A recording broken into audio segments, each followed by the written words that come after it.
All right, guys, for Hardcore Wednesday, today is that day. We are going to be doing a strength portion and then a conditioning portion. Your strength portion is going to be a stack. We are going to be doing all the way up, and then you'll switch sides and do all the way up on the other stack. We're not reversing the stack. Actually, I'll give you the option. I will give you guys the option whether you're doing it. So if you're doing it with or without me, you can choose either of these two ways. If you want to stack all the way up and then reverse the stack, you can. It's just you have to be a little bit more cognizant of which side you're on because you're going to be alternating sides each time to even it out.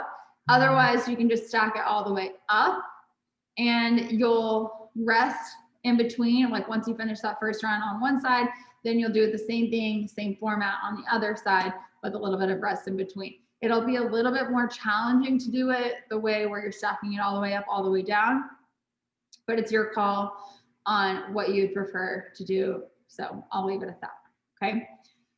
I'm gonna go ahead and go over your movements. Again, format for stack. When you're doing this, there's no set number of reps, so you're gonna be working each movement for 30 seconds total. You'll always have 30 seconds of rest. You'll increase your amount of work each round by adding on a movement each time. So your first round starts with one movement, 30 seconds of work, followed by 30 seconds of rest. Round two, you'll add on a movement. So now we have movement one for 30 seconds, movement two for 30 seconds, rest for 30 seconds. Then we go to round three. We have three movements now. So you're working for a minute and a half, you'll rest for 30 seconds at the end, and it'll continue to climb like that. Okay. For your movements, movement number one is going to be a dumbbell snatch. This isn't a full snatch. It's just a pull from the floor and you're catching overhead, standing up, right? So we only need one weight for the strength part. We will not need two. Okay, so pull or the power snatch. We'll pull from the floor all the way overhead. Okay, write that down, all the way overhead. We're gonna go 30 seconds here. Once those 30 seconds are up, we go into round number two, movement number two, which is either an overhead squat or an overhead lunge. You need a little mobility help. For those of you guys that limited or have limited mobility in your shoulders, a little tip for you is to hold your weight at the top like this so it falls on the inside of your arm. Pull that shoulder behind your ear as best you can. You're gonna kind of drop that opposite shoulder so you can see my hip kind of shift its weight back, just like this. And we're gonna go into the squat and then right back up. Okay, so it's 30 seconds here of the squat. Getting that weight, pushing your knees out, weight should stay in the heels of your feet here.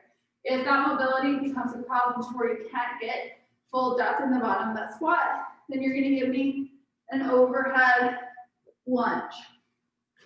Either is fine. The squat is a little bit more core intensive. So challenge yourself there if you can, but if you cannot get the full depth, you're not getting the same thing out of it, so go ahead and give me the lunge. Okay, movement number three that we're going to be adding on is a half tall kneeling windmill. This one, you need to make sure, so if you are doing the lunges and your foot ends up being opposite of the weight or the hand that you have the weight in, just make sure you switch it around. Keeping that arm overhead, we're gonna now shift our weight. My shoulders are stacked one right over the other. My hand is on the floor. My other is overhead with the weight. And then we come back up. Okay, so same thing that we did in that one on the single leg deadlift day. You're sending that hip out, okay, and then coming up. Your hip is not gonna stay right where it was, all right? It's not gonna stay where your shoulders were. It's gonna point out as your shoulders point out. Okay, you can't do this movement if your hips are staying in the same spot. So make sure you're shifting your weight around.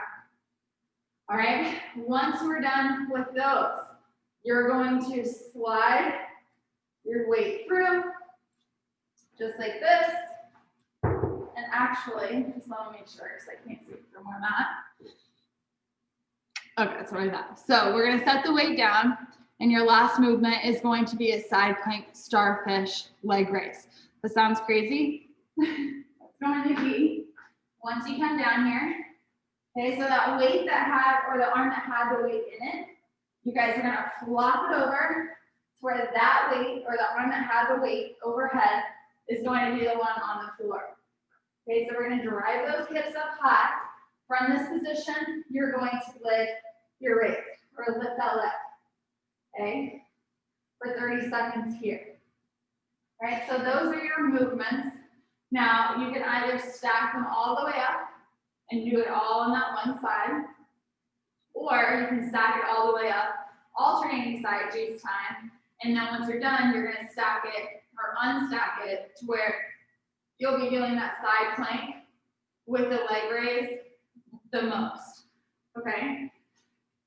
So if you're familiar with the stack, then you understand how it is you can do either one of those. If you're not so familiar with it, and this is one of maybe your second or third time doing a stack, then just do it that first way, stack it up, do the same side on the whole thing, rest a little bit, and then you'll do the same thing on the other side. Okay, it helps you not have to keep track of which side you're on. But again, even when you're alternating or adding on a movement each time, it ends up evening out. So if you were doing it that way, you would start, say you started on the snatches on your right side, round 1 is 30 seconds of right arm power snatches. Round 2 will start on our left side. You'll give me the 30 seconds of power snatches. You'll keep that arm overhead and you'll give me the reverse or the overhead squat or that reverse lunge with your left arm up. Movement or round 3, we start on our right side again for the snatches. We then go into the squats or overhead lunges, and then we'll come down to our knee for the windmill. Okay, but keep alternating that way. Every time you start a round, you're on the other side. I promise it evens out in the end, and you'll get the same amount of work done on each side. All right, that is your strength. I'll be right back for your conditioning.